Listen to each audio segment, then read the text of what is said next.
Welcome to our lesson about using sketch text. Let's begin with a right-click on this face, select Insert Sketch. Now let's activate the Sketch Text tool. And we'll type in our text in this field. My text. Now let's select our curve. The preview appears in the graphic area. We're able to select more than one curve. Editing text is pretty much how you do it in a regular text editor.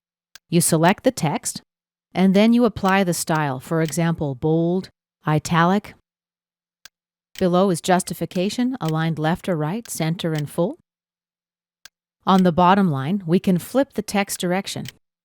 We can flip it vertical and flip horizontal. We can also choose our font, of course, and the font size. Let's use 15 millimeters, for example. Click OK. We also have the option to attach the sketch text to a sketch path. Let's create a line and an arc. Double-click to end the chain. I'm going to select both of these entities. Let's check for construction. OK. To edit the text, double-click. Now right-click here, Clear Selections. Let's select our line and the arc. And we'll flip the text vertical. Let's reverse, flip horizontal, and let's accept.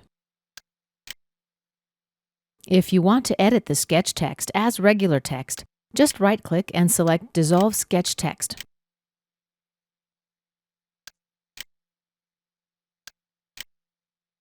And let's click Undo.